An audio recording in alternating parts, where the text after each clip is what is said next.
Sir आप पहले अपना नाम और परिचय बतलाएंगे। दयाशंकर आर्य संयोजक, आर्य समाज शिविर, गंगा तट, सिसोना डाटा। अच्छा सर, पहला मेरा आपसे सवाल ये रहेगा, आर्य शब्द की उत्पत्ति कहाँ से हुई है? आर्य शब्द आदिकाल से है, जब से हमारी सृष्टि बनी तभी से आर्य शब्द है, वेदों में से आया है ये। आर्य का अर्थ ही होता है श्रेष्ठ, ये कोई जातिवादी शब्द नहीं होता, वर्गवाद को जन्म नहीं देता। ये तो प्राचीन समय से, जब से हमारी दुनिया बनी है तो भगवान ने सभी के लिए ज्ञान दिया, उसका नाम है वेद, और वेद के अंतर्गत आता है आर्य शब्द। आर्य का अर्थ सीधा सीधा होता है जो गुणवान है, श्रेष्ठ गुण जिसके अंदर है, दुर्गुण नहीं है, अच्छी ही बातें उसके अंदर हो, विचार उसके सही हो, मातृ पितृ भक्त हो, देशभक्त हो, और समाज के लिए एक दिशा देने वाले लोग हैं, वो होते हैं आर्य। तो सर पहले दूसरा सवाल मेरा आपसे ही रहेगा, जो आर्य शब्द का जो अर्थ है उसे विस्तार पूर्वक से बतलाएंगे। आर्य जी आर्य आर्य मैंने बताया आपको, श्रेष्ठ को कहते हैं अच्छे व्यक्ति के लिए जो मानवतावादी है। आज समाज में आप देखते होंगे कुरीतियाँ, आडंबर, ढोंग, पाखंड, जो वैदिक काल के बाद में, जो बीच के कालखंड में, महाभारत के कालखंड में जो हमारे देश की स्थिति बनी, उसमें सब लोगों ने वैदिक रीति नीति को छोड़ करके विभिन्न प्रकार की विषमताएं जो हमारे देश के अंदर आई, जैसे धर्म के नाम पर आडंबर, जातिवाद के नाम पर। वेद में कोई जातिवाद शब्द है नहीं, लेकिन आज हमारा पूरा देश जातिवाद के अंदर बटा हुआ है। युवा पीढ़ी लगातार नशे की तरफ बढ़ रही है। अच्छा सर, मेरा सवाल आपसे ये है कि हमारा देश का नाम सबसे पहले आर्यव्रत था, आज वो भारत क्यों हुआ, हिंदुस्तान क्यों हुआ? प्राचीन समय में आर्यवर्त देश का नाम तो आज भी है। हमारे ब्राह्मण लोग, पंडित लोग संकल्प बोलते हैं, उस संकल्प में भी जो है शब्द आता है आर्यवर्त अंतर्गत। कोई भी हो, आर्य समाज से अलग हटकर के भी जो हमारे ब्राह्मण, जैन मुनि या कोई भी है, सब कहते हैं कि एक स्वर से बोलते हैं कि हमारे देश का नाम आर्यवर्तांतर्गत है, ब्रह्मवर्त है। आर्यवर्त क्या कहते हैं? पूरे देश के लिए जो आर्यों से ढका हुआ है।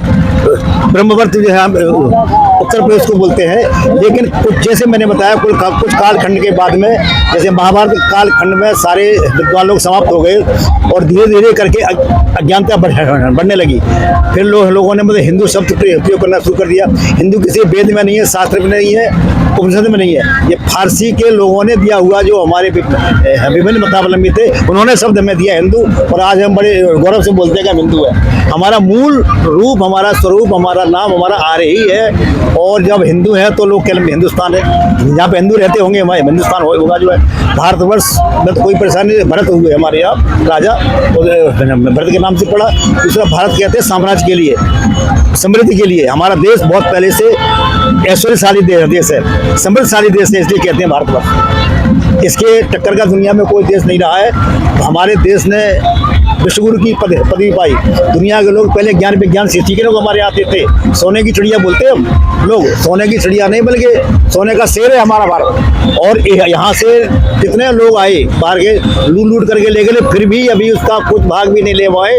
यहाँ से तो बढ़ के जमीन, मतलब दुनिया में स्वर्ग है, भारत में ही है। तो आर्यवर्त का अच्छा, आप मेले में ये आप अपना कैंप लगा रहे हैं, इसका उद्देश्य क्या है? इसका कब से लगाते आ रहा है? इसको हम लगातार 2011 से हमने लगाया है और प्रतिवर्ष लगाते हैं। उसका उद्देश्य यही है कि लोग मानवता की ओर बढ़े, अज्ञानता उनकी दूर हो, दुर्गुण, दुर्व्यसन, शराब, नशे आदि से हमारी युवा शक्ति उससे दूर हो जाए, हम श्रेष्ठ बने, अच्छे बने, सुख शांति हो हमारे घरों में। आप देखते भाई भाई में युद्ध हो रहा है, राम को तो मानते लेकिन राम की नहीं मानते।